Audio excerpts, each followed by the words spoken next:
we'll introduce ourselves, tell you a little about what we're going to cover here. This is about a tour of visiting the Star Wars film locations. And I'll start off. I'm Gus Lopez. I've traveled to a lot of these Star Wars film locations, and it's just a really interesting experience as a fan that we're going to share with you. So, Tom, what do you? I'm Tom Burgess. I've been to a few of these locations. Really awesome, and I hope you get a lot out of this. And there's a lot of North American locations that all of you guys can definitely go to, so pretty exciting. And I'm Ryan Bizey. I've also been to a few of these locations. And I got to say, once you go to one, it becomes addictive, and you just want to keep doing these and go further and further. I've only been to ones in California, but like I got to get to Tunisia and Italy and things like that. So it's a good segue to kind of what we're going to cover. So basically, we're going to go through all of the Star Wars film locations to date where they've gone on location. So kind of we start in the order in which the Star Wars saga kind of goes chronologically. So start with the prequels in Italy, UK, Spain, back to Italy for Attack of the Clones, and then get into some of the locations like Tunisia where they've hit for 4 of the films, some of the locations in the US. And among the 3 of us, we've actually been to all of the Star Wars film locations, so we have a lot of photography to share with you. And we'll talk a little bit about how to visit these places. They're actually way more accessible and easy to visit as a fan than you might realize. Once you get started doing it, it's really easy to want to keep going to all these places because it's a lot of fun, and it's actually not that difficult to do it. So starting off with Italy. So Caserta is a location just outside of Naples, Italy, where they used a palace for the Naboo Palace in Episode 1 and in Episode 2. So if you're in Italy, if you're in like Rome or Naples, it's not that far away to go do this, hit this location. And basically the outside of the Royal Palace of Caserta looks like this. It's not used in the Star Wars films from the exterior, but it's the interior that's really kind of interesting. So here, in this shot, you see kind of the Queen's throne, but that's the only part that's really added to the palace. So this is one of those locations that they changed almost nothing to create the palace in Naboo. So for Theed Palace, like so for instance, on the ground floor of this palace, in the scene where the Emperor is in a hologram, and they're kind of walking down this kind of hallway. You can line up this exact shot, and you'll see this theme in a lot of the locations that we cover, where you see kind of little artifacts in the walls, scratches, the way the paint runs or something, and you can match the exact angle and location. So the photo on the top is this shot from Episode 1. The photo on the bottom is a shot I took last year, and you can see how closely you can match these places. But in Caserta, there's a ton of stuff, like in the stairway when they're coming down. That's also part of the palace. You see very little is changed. There's very little that they put, kind of CG on top of. They just added kind of battle droids, Nemoidians, and Naboo. So going to UK, so they also filmed Episode 1 exterior shots just outside of London. So there is a place called Whippendale Woods, which is this small kind of park outside of London, and this is actually a very difficult location. So if you look at the shot on the bottom, that's the scene from the movie where Qui-Gon lands and meets Jar Jar, and you can match up the trees by looking for things like knots in the trees, patterns in the trees, and if you didn't have direction of where to look in a place like this, you could spend like days trying to find it, because this area, it's probably, I would guess, about 80 acres, and you could be wandering around looking for trees at all angles. But it turns out that the film location is right off where the cars park, and so if you were to visit Whippendale Woods and look it up, and you just kind of walk into the park on the main trail, that's where they did all of the shots in one cluster. And so that's typical of the film locations, because they're hauling trucks and cameras and so on, and they need to be fairly accessible to the roads and to parking. And so I've gone there a couple times, and you just kind of look around and you can start to match up the trees. When you're hauling an elephant to a location, you want to make it as quick as possible. Yeah. And we'll show you in the Death Valley shots. You'll see what we mean in a few moments. And here's another one where kind of they added the kind of battle droid kind of coming by, and obviously added Jar Jar, but you can see the tree, the knots in it, and the kind of scratches and stuff on the trees line up. And this area hasn't changed very much. You'll see later on when we get to kind of Return of the Jedi, some of those areas have changed dramatically. But this is a photo I took last year, and you think Phantom Menace was shot. We're coming up on it's like 15 years. Yeah, and it was shot like 17 years ago. Right. So the trees actually aren't that different from when it was shot. Similar here, this is a bit more obscure shot, but again, you can kind of match up the trees. Even like close-up shots. So this is one of Captain Tarple's kind of a high shot of a tree, but you can see that knot in the tree lines up with the photo as well. And these are all in the same area. So there's about a 100-foot radius where all these shots were taken. So right across from Whippendale Woods from the park is actually a golf course. And so the shot from the movie on the bottom is where they're planning the attack on Theed at the end of the movie. Is actually, this is just the shot on the golf course. There's actually one of the holes is right there, and you see golf carts barreling through there every once in a while. And so if you're in Whippendale Woods Park, you just kind of cross the road, hop the fence, and get onto the golf course quickly because you're not really supposed to be there. If you're looking for those beautiful, fields and hills back there, you're in for a little bit of a disappointment at this location. Yeah, yeah. They do in some of the locations you'll see they add stuff like that. They add little details digitally. Or quite a bit. Yeah, quite a bit. Yeah, this is Britain. This isn't like Right. So that's another shot, same location. You can see the trees matching up. So we're going on to Spain. So in Seville, Spain, they did some more shots of Naboo. They didn't use this location in episode 1, but there's Plaza de España in Seville is like one of the big kind of palaces there, and they pretty much left this unchanged. So so you can see kind of when Anakin and Padme are walking through this area, it's just exactly the palace, except for, again, as Tom pointed out, like in the background you see kind of digital effects they've added to kind of make Theed look, have more, kind of depth to it. But this location's actually been used in various films. So in like Lawrence of Arabia, there's a scene shot exactly same part of the palace. So it's kind of a popular one for film locations. This is very easy to get to. So if you're in Spain, visiting Spain, you're probably going to hit Seville because it's a major tourist destination in Spain. So definitely worth checking this out. Very easy to find. Then in Italy, they returned Italy for episode 2 to Lake Como. So George Lucas loved Lake Como as a vacation spot. So if you've ever been there, it's basically this lake surrounded by mountains and just lots of villas and homes and hotels all around this lake. And it's a beautiful area. So it was a natural setting for Naboo. There's an old monastery there, Villa Balbianello, which was used to film, kind of Padme's home. And this is an interesting location in that you just go, so it's a big tourist destination, actually. People not even going there for Star Wars will go to this location. And they changed almost nothing. Even the flowers that are in the pots, all that stuff is exactly the same as in the film.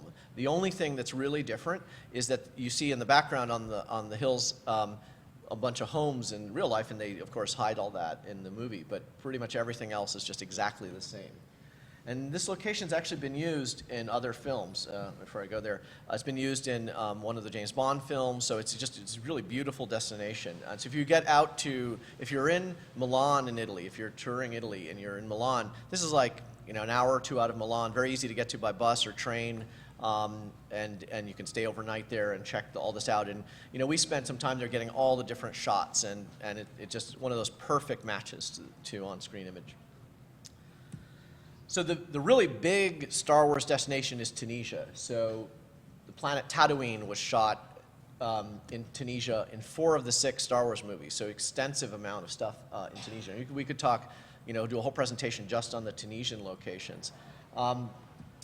So, all the kind of classic locations of Tatooine, or most of them were here. We'll get later on, we'll talk about some of the other ones shot in the U.S. But the Mos Eisley Cantina, the shot on the top is the cantina today. It's actually a guy's house. There's a guy living in there. It's not the bartender, though, so. Yeah. Is it Acmina, Tom? It could be. Yeah, okay. Yeah. So this this house is actually, it's in this fishing village called Ajim, in an island called of Jerba in Tunisia, and the whole town used to have buildings like this. So the whole look of Mos Eisley is actually taken from a real-world place. This kind of architecture is of that area of Tunisia. It's actually not even across Tunisia, it's just this one part of Tunisia, and they used it to influence how Star Wars, kind of the design of Star Wars. What's fascinating is that the whole town used to be these kinds of homes, and all that's really left in this area is the cantina. The other buildings have been replaced by modern buildings, and so hopefully this will stay intact, but it's probably at risk because the whole area is kind of starting to develop. But you can see the whole dome of the cantina is pretty much the same as is. This is where kind of the stormtroopers stop kind of Obi-Wan and Luke. You can see that's changed dramatically since they shot it. So that's kind of right near where the cantina is.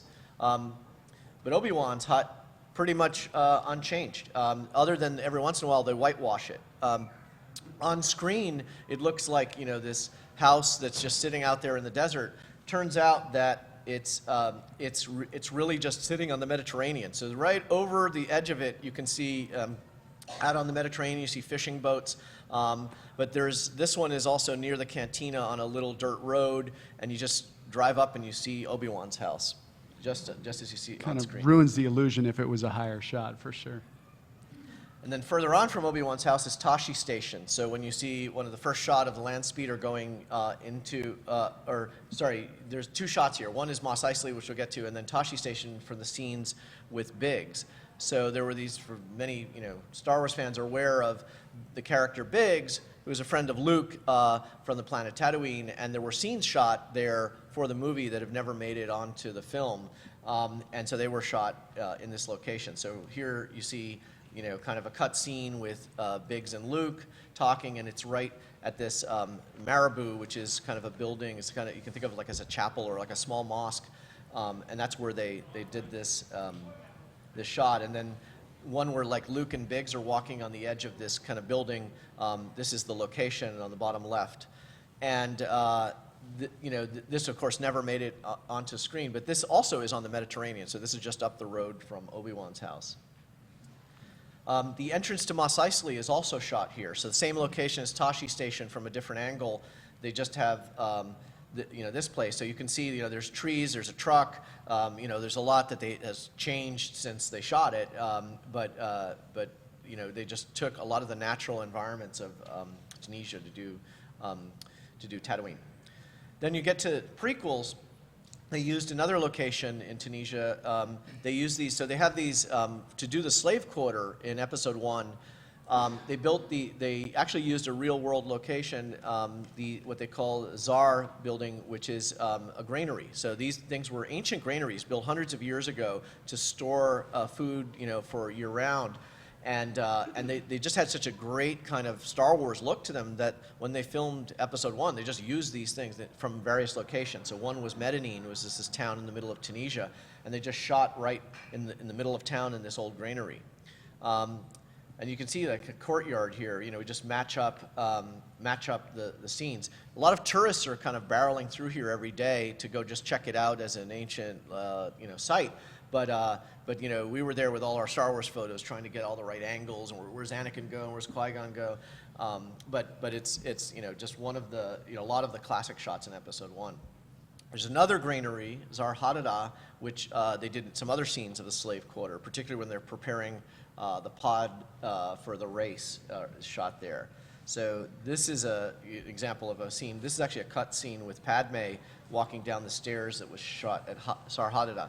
And Zar Hadada is one of the most unusual Tunisian locations because you can see in the sign, they actually mention George Lucas and filming Star Wars. So all throughout Tunisia, people don't really know about Star Wars. You go to these locations other than Sidi Driss Hotel, which I'll show you in a few seconds, and this location, there's no mention of Star Wars anywhere. And here's this big sign in 3 languages, saying that Star Wars was filmed there.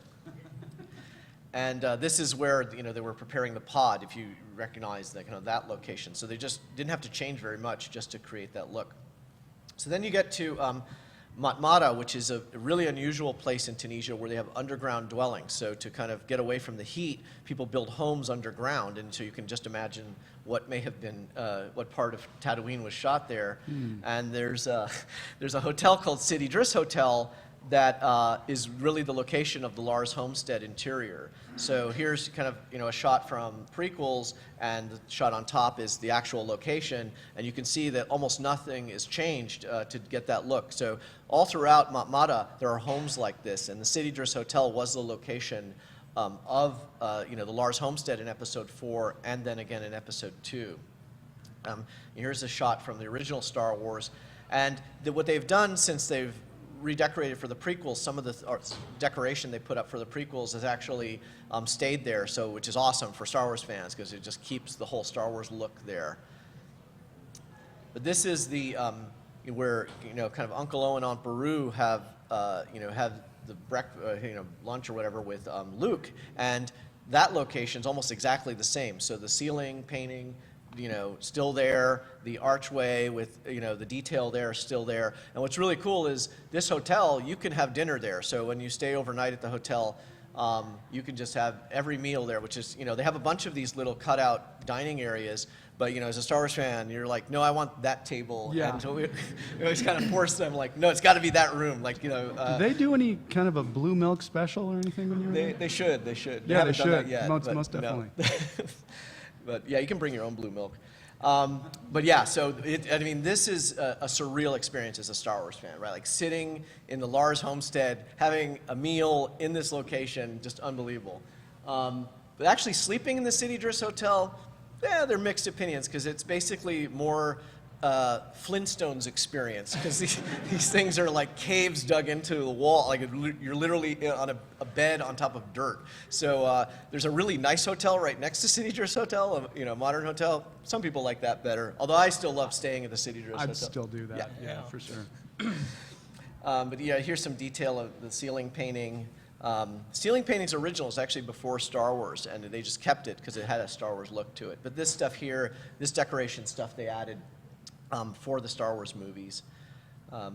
More shots of the dining hall. So then further away in Tunisia is Shat El Jarid, which is this huge dried salt lake in the middle of Tunisia. And they shot a lot of exterior shots. So we just saw the interior of Lars homestead. The exterior was shot about 50 miles away in a very different kind of landscape, just dried salt lake. And what they did is they dug out a crater in this area to just give the appearance of, kind of the edge of the underground dwelling. And they left that there from the original film, so that years later when they went back to the prequels, that crater was still there. But the domed building was gone. It was just kind of, over time, people took the fiberglass pieces and so on. So that was reconstructed for the prequels. And so in this shot, you see, this is a shot I took after the prequels were filmed, and it shows you kind of, it's pretty close to, the exact, even the time of day of the shot where Anakin's kind of leaving on the sunset. And this is a shot I did of, kind of obviously the famous shot of Luke looking at the twin suns. Obviously you don't see two suns, but you see the sun setting in the same location. And so, when you go to some of these locations, you also want to time the time of day, because like in the middle of the day, it's a very, very different experience than seeing the sunset at this location. So going late in the day just gets all the lighting just perfect for that. But yeah, there's actually a building there and it's still standing there, and you can go inside. It's not that interesting on the inside of it. It's just built obviously for exterior shots. What happens over time though when they build stuff and leave it out there is pieces of it people start grabbing. A lot of it's locals will grab the pieces to build a fence or whatever. And so a lot of like the garage on the right side that thing is pretty much down to just the bare structure. But you can see a lot of this stuff will stay around for years after filming. So right across the road from the exterior of the Lars homestead is La Grande Dune, which is where they filmed all the Dune Sea shots in Tunisia. And so, shots where you see C-3PO walking through the desert with R2, that was done there. And the reason we know it's that particular dune area is that those of us who went there very early, we found pieces of the Krayt dragon skeleton that C-3PO walks by. They left that stuff in the desert. So there were big chunks of the Krayt dragon skeleton made of fiberglass, and so I managed to get a few pieces when I first started visiting Tunisia. And you can still find little pieces there. I mean, if you hunt around, the dunes are always shifting and it's churning up stuff that was buried in there. But it's getting harder as people are kind of aware of the location, but it lets you pinpoint that location. And that happens a lot. It's interesting when they wrap a scene, they'll just pick up and leave. So they'll leave a lot of this stuff in a lot of locations, as you'll discover. Yeah, it's kind of surprising because you wouldn't think, like, why would you just leave the stuff there? Right. But some of those locations, it's like they left pretty much everything there. In Tunisia also, they shot Raiders of the Lost Ark, particularly the Raiders locations, tons of stuff left behind, like the whole airstrip and pieces of the Well of Souls and all that, which is a topic for another day, but there's a lot that they left there. So Chad El Garza is where they filmed episode 1, another dried salt lake. So scenes like Darth Maul's speeder kind of going off to chase the heroes, Darth Maul's observation point. This location was also used in the film The English Patient. So you can, when you watch English Patient, you start to say, well, that kind of looks like Tatooine, because it's actually the same exact locations. But yeah, you can match. You can see here like this little mesa that you can, it's behind kind of Darth Maul. You can match that up. This location, Yardang Field, was another interesting. Tunisia is just packed with these really unique locations, like either from the architecture or just just the environment.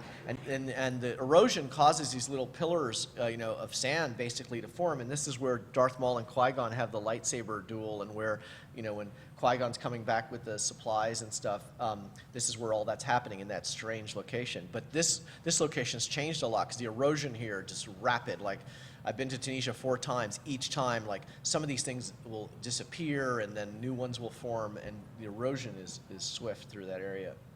They also reconstructed Zarhadada that we saw in earlier slides out in the desert, out in the dunes, so that they could have sand dunes in the background. So they took a real world place and then actually made a fake version of it out in the sand dunes so they could do the pod race setup. And this is one of the backside of the slave quarter set that they built out there.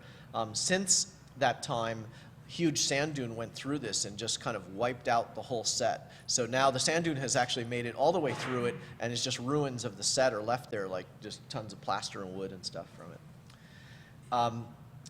One of my favorite prequel location of all is the Mos Espa set. So they built the entire city of Mos Espa in episode 1 and episode 2, built that out in the middle of this area, and it's still standing there, this whole set. If you imagine walking around in a Star Wars city for a day, that's the experience there. Tons of shots in this set. I mean, they just, like, there's little details still hanging there, parts of walls, things like this entrance to Mos Espa when Qui-Gon and Jar Jar and Padme are walking in, you can just see the archway and all of that stuff match the exact same angles. And this is the area where Sebulba's kind of gets into the conflict with Jar Jar and Anakin. That's right in this area. It's my favorite scene. Watto's shop. This is actually the entrance to Watto's shop. Of course, the interiors were done in England, but here they want to match it up, so they kind of create it out there. This is same set was used in episode 2, so the outside of Watto's shop, exact same part of the set in episode 2. If you go out there today, you'll still see Mos Espa set still standing. It's become a big tourist destination, and they have actually people watch over it to make sure it doesn't decay on its own. Star Wars Canyon, another location in Tunisia. A lot of classic shots. So the rock that the Jawas are hiding behind, we call R2's rock. That's still there, hasn't changed since it was shot there. When you walk into the Star Wars Canyon, you can't miss this thing. If you've seen Star Wars as much as we have, like, this rock, you've seen it a million times, and you can recognize it. But there's also little details like, where Luke falls over and from the Tusken attack, and the little archway in the background where R2's hiding. You can find that exact location. Even obscure things like the background rock while C-3PO is standing up, you can match the pattern on the rock is the exact spot where 3PO was standing. Also, where the land speeder pulls up into Star Wars Canyon, you just see the kind of ridge line on the top. It's just a dead match for this location. And what's interesting is, with deserts, is they don't change that much most of the time. So when you go back there decades later, it looks exactly the same as it did when they filmed. The Mos Eisley Overlook. So this is one. So when they arrive at Mos Eisley, they do a shot in Tunisia, and we'll show you shortly the shot in Death Valley for the other part. So this is when you first see the land speeder and the heroes up on the cliff overlooking Mos Eisley, and that's done in Tunisia. So now we move to North America, and most of the shots that we're going to see are, well, all of the shots are done on the east side of Death Valley. So last frame we saw our heroes looking off into the great abyss there, and here we go with looking down into Mos Eisley, and that shot lines up pretty nicely there. So. And this is basically just a parking lot up there. You drive all the way up to Dante's View, it's a parking lot, Yeah. and the view is right there. Like Gus said earlier, not a whole lot of effort needs to be taken to actually get to these locations. Once you know where they are, it's not that much of a chore to get there. And there's some of our local collectors. We try to get out to some of these locations, maybe on a yearly basis. We did this, in November? Yeah. So raise your hand if you were on that trip. I see a few of you out There there. you go. Yeah. There it is. So this is location in Death Valley, of course, Desolation Canyon, and this is where the banthas were. Well, actually, there were quite a few shots here, but this one is the bantha shot, and this is a behind-the-scenes shot there of the bantha. And as you can see, like Gus said, the rocks don't change much, and surely not in 30, 35 years. So those rocks line up pretty perfectly. Nothing's changed. There's another shot of the same thing. This is the one location in Death Valley you have to kind of walk to. Like almost everything else is right off the road.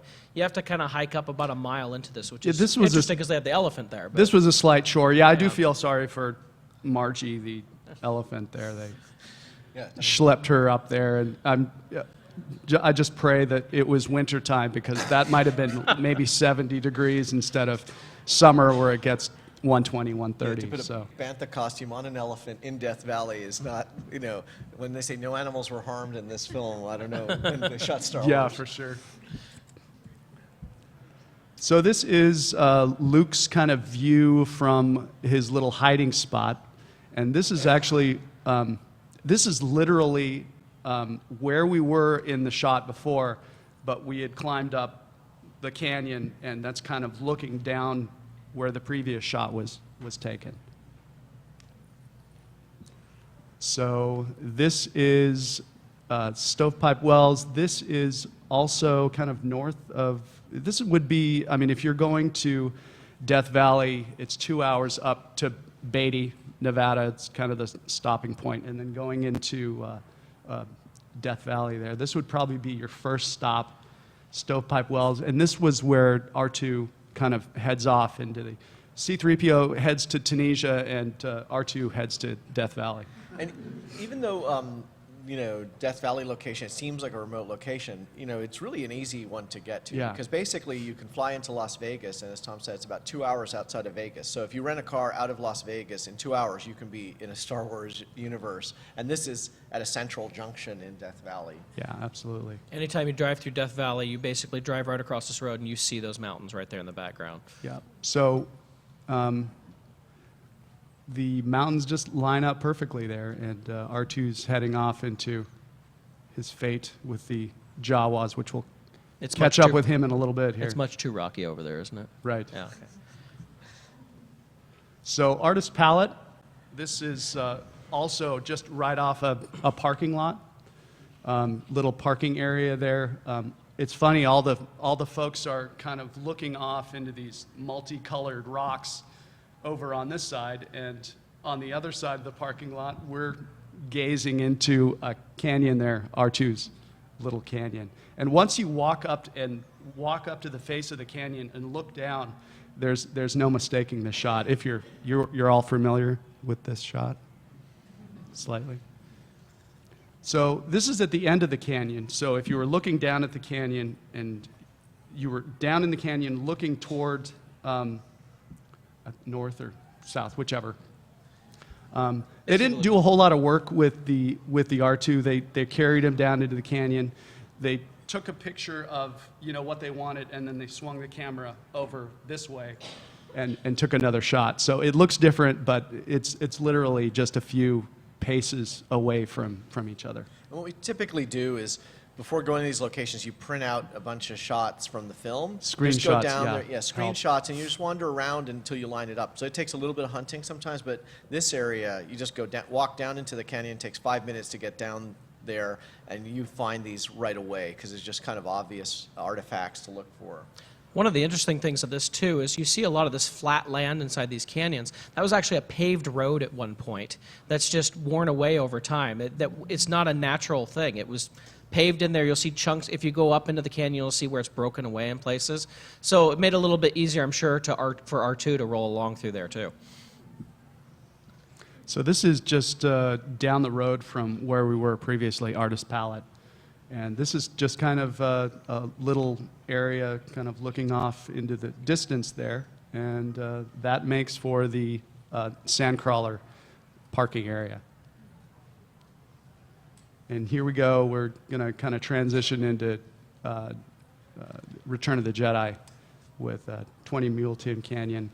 And this, of course, is the entrance of Return of the Jedi, where R2 and 3PO are heading to Jabba's palace. And of course, those mountains line up pretty nicely. This was a fun one. Last time we actually went a month ago with some folks. And do you see the rock in the on the hill there? We're trying to figure out how we could get that home with us. We didn't have a truck, so I'm gonna have to go back with a U-Haul sometime. This is Golden Canyon. A lot of the Jawa shots were shot here. So it's kind of a tight canyon there at the bottom. Of course, you're seeing R2 roll through there.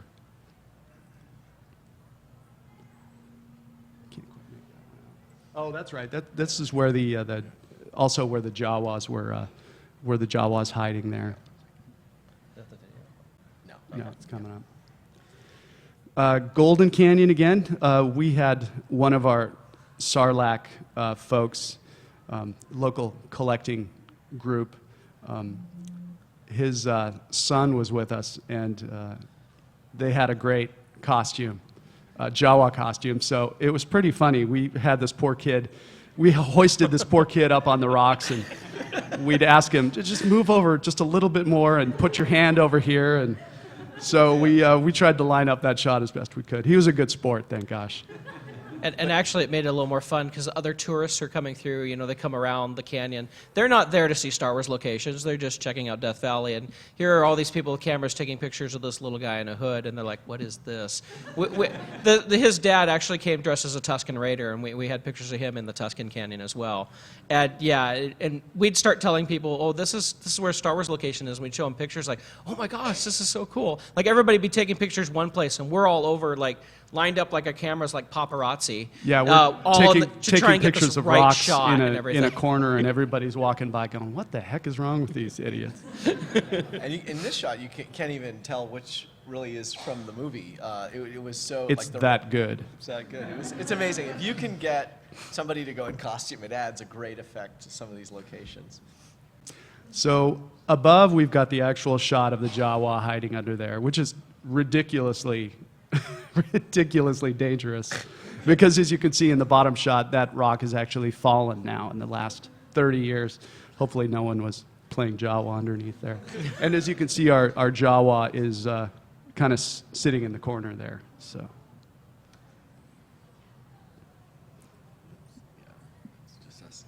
Oh, this is a shot of, so R2 is kind of rolling in the canyon, and then we've got those spooky Jawa rocks that kind of fall, kind of set the tone for the scene. And I don't know.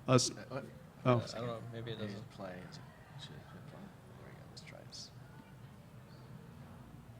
Maybe. Maybe it's a Mac PC thing. Yeah. We had a video we wanted to show you. But. Well, the video was a video of 40-plus-year-old guys throwing rocks in that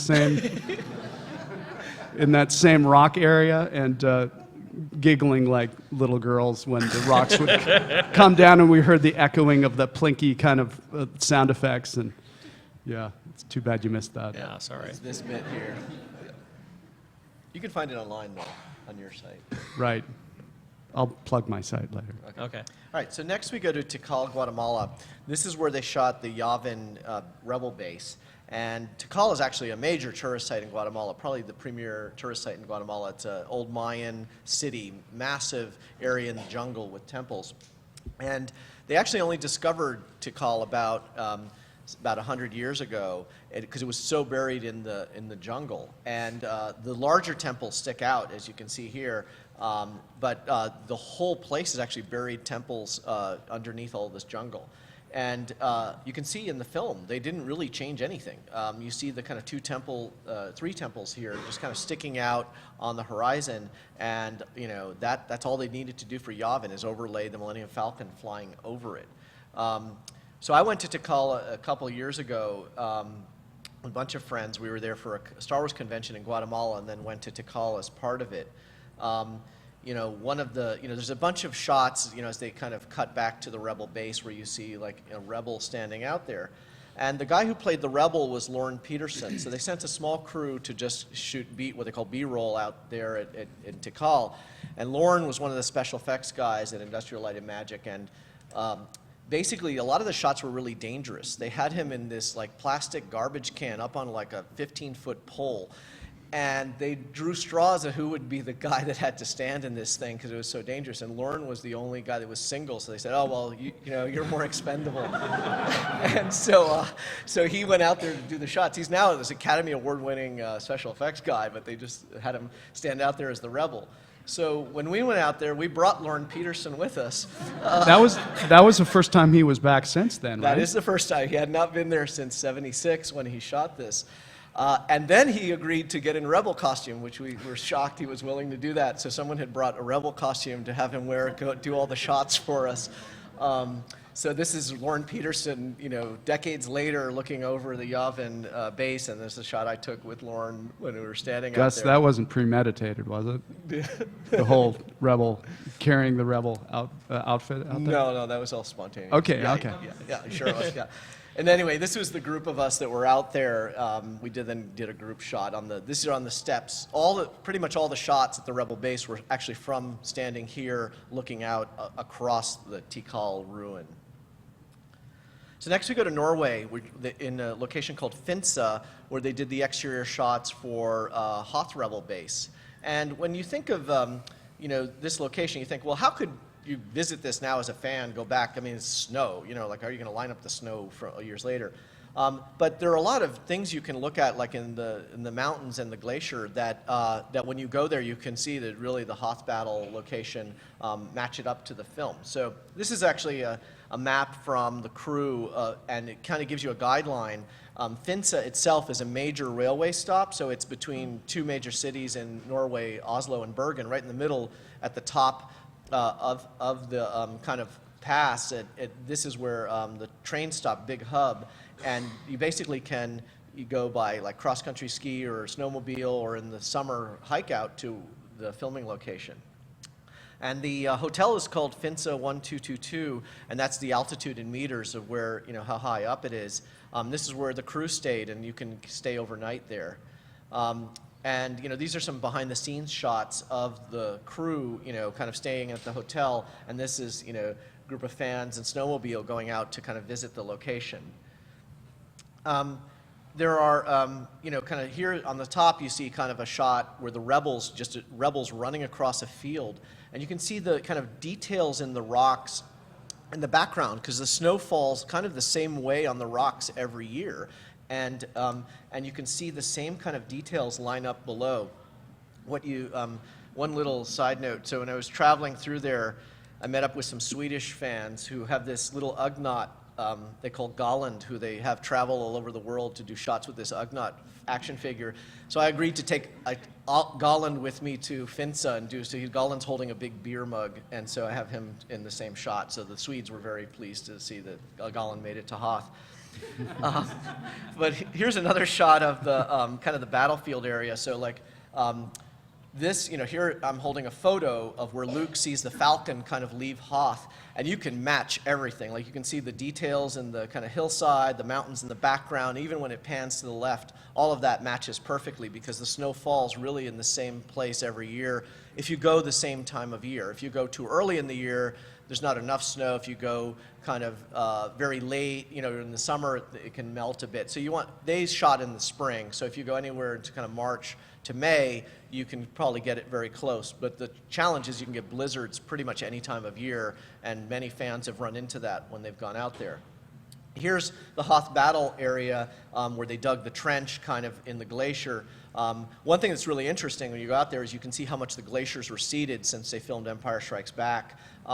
The glacier is much lower and it's further in, but we had a wonderful time there. This is an extremely difficult location because you need the weather to cooperate. The weather's constantly changing there, and you really kind of want clear skies to be able to see all the details on the horizon.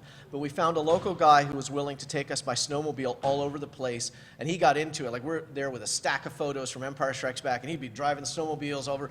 Okay, we got a Probots here and the mountains here, and oh no, it's 100 yards that way, and we go that way, and he would be moving all over this ice field finding these shots, and we got every single shot because we had a very patient guide that kind of put up with fans that wanted to just line up mountains from 30 years back. And then, but you can see here, like the kind of the mountains don't change, and the snow falls in a very similar pattern every year. And so it turns out that because the glacier's receding, in some recent years, props and set pieces from the Hoth battle have started to kind of come out of the glacier that they just left behind. So people have found pieces just, if you were to go very late in the summer, that would be the best chance to see that kind of thing. Harder to match the film at that time of year, but the glacier is at probably its minimal point, and you might see things that they just left behind on a glacier. All right, so the Imperial Sand Dunes, which were used for the Sarlacc pit area and sail barge in Return of the Jedi, are again kind of right off the road. You hear this constantly talked about as Yuma, Arizona. Technically, the filming location was inside California. It's like right near the border of California, Arizona, and Mexico. You go along the road, you can go ahead, and you get into the Imperial Sand Dunes in Buttercup Valley. Sorry, I can't. Okay. And this is a little bit of behind-the-scenes shots of the sail barge set being built out there. You go over this large dune area, and you go down, and there's this just big, wide valley out there. You're not going to line up too much, but in this shot, you can see I found some mountains that are out there. You can see them way off in the distance, and in some of the shots, you can see those mountains. Interestingly enough, if you ever watch Spaceballs, some of the scenes where they go into the sand planet, you can see those mountains in that, too, so it doubled in that. One of the cool things about this location is you can still find set pieces there as well. I have not been on one of the digs with people. I went on my own a couple years ago, but like I've got a chunk of wood that looks like it came from the set. I've got some pieces of concrete. I know people have found pieces of the foam sarlacc out there. It's there. If you go out with people who know what they're doing and know what to line it up, you can dig and find this stuff. I know Gus has done that a couple of times. It's also a beautiful location. I hiked out of this at sunset, and the way the sun went across the dunes, it was just amazing. And these are some of the pieces that were dug up of the old sarlacc and set pieces. Then we get to some of the indoor locations from California. Smith River was where they did a lot of the scenes. They did in a private redwood grove, and the reason they wanted a private grove was they were doing explosions and stuff, and it was an area that they ended up logging right after Return of the Jedi. So this area is really the most difficult location to visit because it's changed a lot. And I'll show you that in a second. This is the Ship Ashore Motel where the crew stayed, so you can actually stay there and you talk to some of the people who've been around that area and remember when they shot Return of the Jedi. Carrie Fisher's room is 302, right? It's more information, I know. This is, we actually, to find the exact location, because they logged this, and if you can imagine, redwood forest has a huge high canopy, and it's replaced by trees that have grown in the last couple decades. impossible to find by looking at the trees. And so we took aerial photography, plot maps we had from the crew, and you can actually go online and take aerial photographs throughout the 80s and 90s and actually get it before logging, after logging, and from that we were able to figure out the logging roads and the path to where they actually filmed. But it took my friends and I 3 tries to find this location, comparing aerial shots of this. So this is very hardcore location finding. Like this was extremely challenging, and the result show you is not that impressive either. So on the top you see the scene from the movie where you see the redwoods that were there, and now you see this new growth of these smaller trees. The reason we know the location is the stumps of the redwoods, when they clear cut redwood, they don't uproot the redwoods. They have to kind of leave the base of the tree, so you can use that to line up the shot. But it looks really, really different because so much, the forest grows back so fast, but it doesn't grow back to kind of the grandeur of the redwoods. But this is location we found a few years ago, and as far as I know, I don't know any other fans that have been able to find that location. It just took lots of research to find it. But a better location for Endor is the Owen Cheatham Grove, where they did the speeder bike chase. So here, this is like a state park where the trail through the state park is basically the path of the speeder bike chase. And these redwoods are exactly the same as they were when they shot Return of the Jedi. So things like the fallen log the speeder bike goes under, exactly the same. And they just took the cameras down the path. And you can spend a while there matching up a lot of redwoods from the shot. Things like the crossed logs when the speeder bike turns around there. All these things, here they flip the negative to do it, but you can find these things at that location. And finally, if you've ever been down I-5, you've seen the signs for Vader. One day, a couple of us were going down to Portland. Let's go to Vader. So these are just, this is kind of a fun trip. No, they didn't film anything there, and no, nobody's really excited about Star Wars here. But you drive in and you find the Vader Assembly of God, as well as the Vader Enchanted Valley water system. We went through, the Vader police station, the Vader public library, all that. It's a blast to kind of take funny pictures. Ryan, of, so. there's a Biggs, Oregon too. You might want to consider. Oh, okay, that. yeah, well, we could try that. Okay.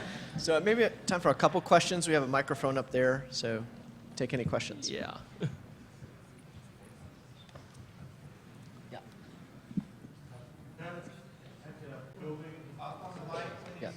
Yeah. I think they want everybody to go to the microphone. Yeah. Yeah, right in the center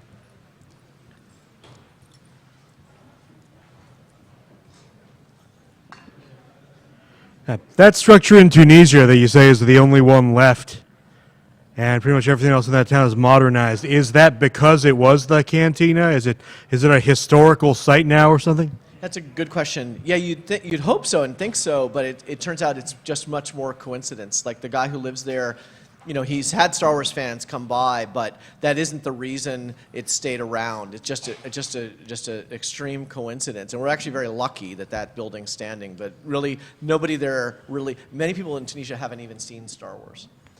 Okay, I think we are out of time, but thank you for coming out. Thanks.